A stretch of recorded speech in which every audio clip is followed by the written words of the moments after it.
तो friends, welcome back to my channel. मेरे channel को प्लीज़ सब्सक्राइब कर दें। आज मैं आपको बताने जा रही हूँ दुर्गा सप्तशती का 9वां अध्याय शुंभ निशुंभ वध।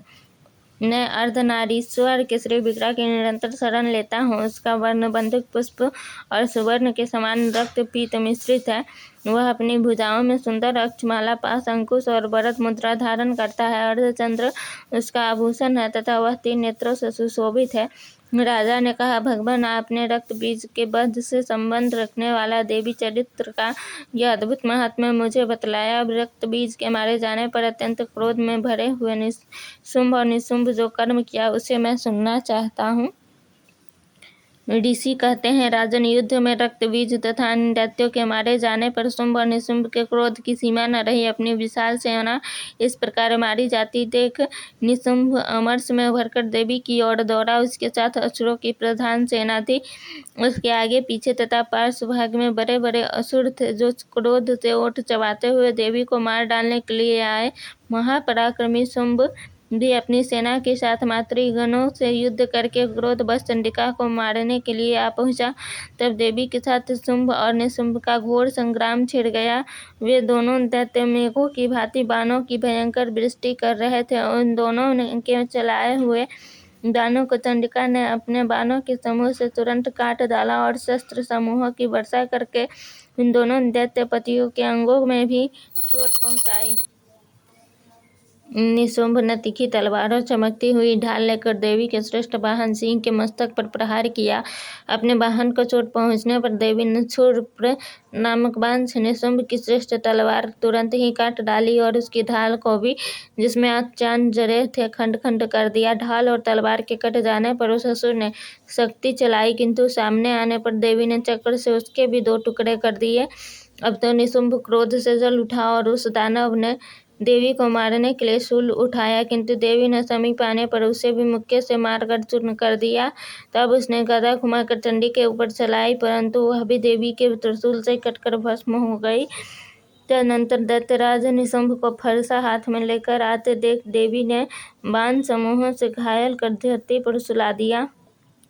उस भयंकर पराक्रमी भाई निशुंभ के धराशायी हो जाने पर शुंभ को बड़ा क्रोध हुआ और अंबिका का वध करने के लिए वह आगे बढ़ा। रथ पर बैठे बैठे हो उत्तम आयुधों से सुशोभित अपनी बड़ी बड़ी 8 अनुपम भुजाओं से समूचे आकाश को ढककर वह अद्भुत शोभा पाने लगा। उसे आते ही देख देवी ने शंख बजाया और धनुष की प्रशंसा का भी अत्यंत दूसरा शब्द किया।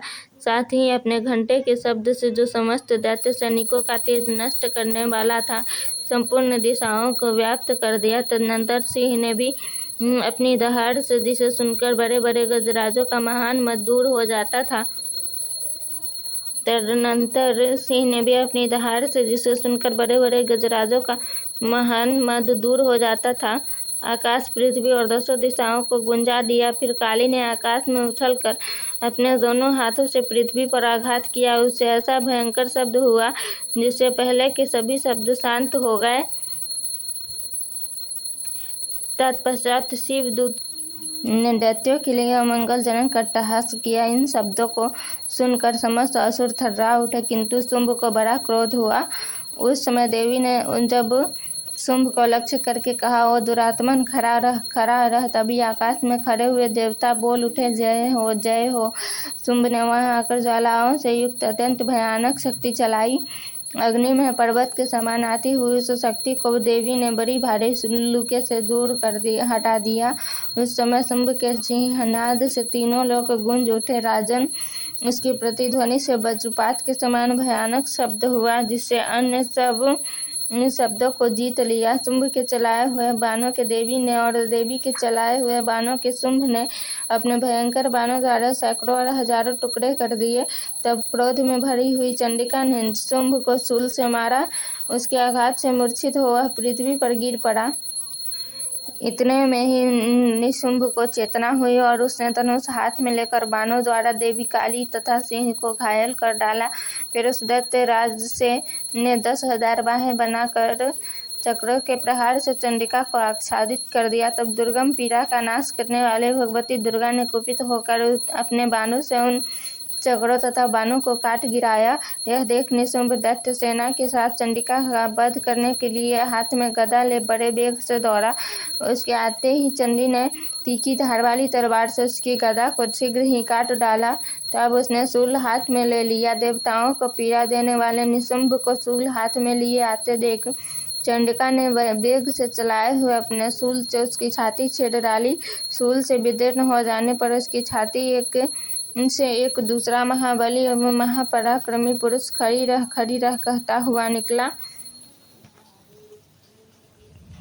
उस निकलते हुए पुरुष की बात सुनकर देवी ठठाकर हंस पड़ी और खड्ग से उन्होंने उसका मस्तक काट डाला।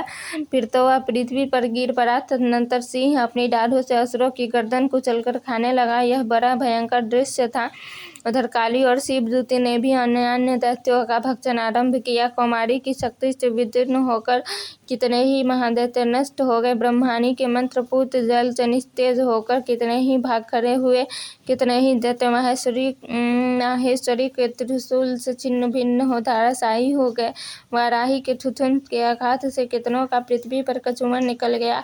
वैष्णवी ने भी अपने चक्र से दानवों के टुकड़े टुकड़े कर डाले। इंद्री के हाथ से छूटे हुए वज्र से भी कितने ही प्राणों से हाथ धो बैठे। कुछ असुर नष्ट हो गए, कुछ उस महायुद्ध से भाग गए तथा कितने ही काली शिवदूती तथा सिंह के ग्रास बन गए। इस तरह से 9वां अध्याय पूरा हुआ।